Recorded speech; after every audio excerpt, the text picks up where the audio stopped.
नमस्कार. आकाशवाणी छत्रपती संभाजीनगर केंद्राच्या दुपारच्या बातमीपत्रात मी अपर्णा अध्यापक आपलं स्वागत करते. भारत आज अवकाश क्षेत्रात एका अभूतपूर्व क्षणाचा साक्षीदार होत आहे. खासगी क्षेत्र आता भारताच्या अवकाश परिसंस्थेत मोठी झेप घेत असल्याचं प्रतिपादन पंतप्रधान नरेंद्र मोदी यांनी केलं. आज उद्घाटन करण्यात आलेला स्कायरूटचा इन्फिनिटी कॅम्पस हा भारताची नवी विचारसरणी, नवोपक्रम आणि युवा शक्तीचं प्रतिबिंब असल्याचं पंतप्रधान म्हणाले.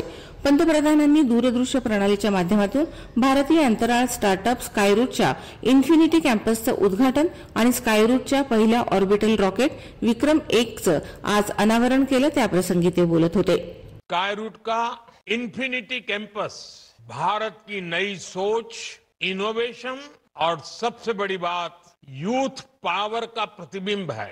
हमारी युवा शक्ति की इनोवेशन, रिस्क टेकिंग एबिलिटी और एंटरप्रेन्योरशिप आज नई बुलंदी छू रही है. आने वाले समय में Bharat global satellite launch ecosystem में एक लीडर बनकर उभरेगा. देशाच्या सशस्त्र दलांनी राष्ट्राच्या सार्वभौमत्वाच्या संरक्षणात शिस्त आणि देशभक्तीचा उत्कृष्ट आदर्श प्रस्थापित केला असल्याचं राष्ट्रपती द्रौपदी मुर्मू यांनी म्हटलं आहे.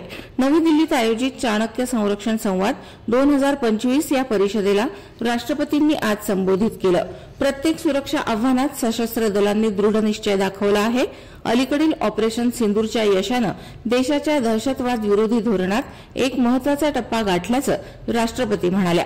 राष्ट्रपतींनी स्पष्ट केलं की भारताच्या लष्करी क्षमतेसह शांततेच्या धोरणाचा पुरस्कार करत ठाम पण जबाबदारीनं कारवाई करण्याच्या नैतिक स्पष्टतेचीही जगानं दखल घेतली आहे. लष्कर प्रमुख जनरल उपेंद्र द्विवेदी यांनी अरुणाचल प्रदेश चीनला देण्याबाबत किंवा चीनच्या तंत्रज्ञानानं राफेल जेट विमानं नष्ट केल्याबाबत कोणतंही वक्तव्य केलं नाही. पत्र सूचना कार्यालयाच्या तथ्य पडताळणी विभागानं स्पष्ट केलं की पाकिस्तानी प्रचारक खात्यांकडून एआयच्या मदतीनं तयार केलेला खोटा व्हिडिओ प्रसारित केला जात आहे. नागरिकांनी अशा अप्रमाणित सामग्रीपासून दूर राहून केवळ अधिकृत आणि विश्वसनीय स्रोतावर विश्वास ठेवावा असं आवाहन सरकारनं केलं आहे. गौण खनिजांची वाहतूक करताना सापडलेल्या वाहनांचा परवाना थेट निलंबित किंवा रद्द करण्याची धडक कारवाई आता करण्यात येणार आहे. राज्यातील वाळू आणि इतर गौण खनिजांचं अवैध उत्खनन आणि वाहतूक रोखण्यासाठी महसूल विभागानं हा निर्णय घेतल्याचं काल जारी केलेल्या परिपत्रकात म्हटलं आहे. भारत आणि संयुक्त अरब अमिराती व्यापक आर्थिक भागीदारी कराराअंतर्गत संयुक्त समितीची तिसरी बैठक काल नवी दिल्लीत पार पडली. वाणिज्य विभागाचे अतिरिक्त सचिव अजय भादू आणि यूएईच्या आंतरराष्ट्रीय व्यापार व्यवहार विभागाचे सहाय्यक उपसचिव जुमा अल कैत यांच्या अध्यक्षतेखाली ही बैठक झाली. 2024-25 मध्ये 100 अब्ज अमेरिकन डॉलर्सपेक्षा जास्त झालेल्या द्विपक्षीय व्यापारातील मजबूत वाढीचं दोन्ही बाजूंनी स्वागत करण्यात आलं. भारताच्या प्रमुख व्यापारी भागीदारींपैकी एक म्हणून यूएईचं स्थान पुन्हा अधोरेखित होत असल्याचं भारतानं म्हटलं आहे.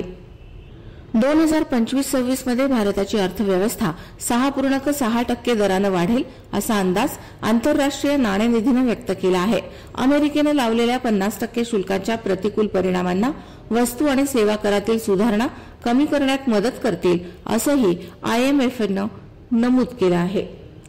गोव्यात सुरू असलेल्या आंतरराष्ट्रीय चित्रपट महोत्सवात आज उत्कृष्ट चित्रपटांची मेजवानी असून बहुतांश प्रेक्षागृह हाऊसफुल झाली आहेत. Oranda, cotton queen, a poet, sleepless city, the woman या गाजलेल्या चित्रपटांचं आज प्रदर्शन होणार आहे. तर आजचा मास्टर क्लास विशेष आकर्षण असणार आहे. अभिनेता आमिर खान सामाजिक परिवर्तन आणि समावेशकतेचे कथात्मक शिल्पकार या विषयावर मार्गदर्शन करणार आहे. तसंच शोले चित्रपटाला 50 वर्ष झाली त्यानिमित्त दिग्दर्शक रमेश सिप्पी आणि किरण सिप्पी शोले आजही का भावतो या विषयावर संवाद सत्राला संबोधित करणार आहेत. 2030च्या राष्ट्रकुल क्रीडा स्पर्धांचं यजमानपद भारताकडे आलं असून अहमदाबाद इथे या स्पर्धा होणार आहेत. ग्लासगो इथं झालेल्या राष्ट्रकुल क्रीडा महासभेच्या बैठकीत भारताला हे यजमानपद देण्यात आल्याची घोषणा करण्यात आली. राष्ट्रकुल खेळ 2030 मध्ये त्यांचा 100वा वर्धापन दिन साजरा करणार आहेत आणि या ऐतिहासिक प्रसंगी भारतात या खेळांचं आयोजन करणं ही एक महत्वाची कामगिरी आहे. पंतप्रधान नरेंद्र मोदी यांनी राष्ट्रकुल स्पर्धेचं यजमानपद मिळाल्याबद्दल आनंद व्यक्त केला आहे. याबरोबरच हे बातमीपत्र संपलं. आमचं यानंतरचं बातमीपत्र सायंकाळी 6:10 वाजून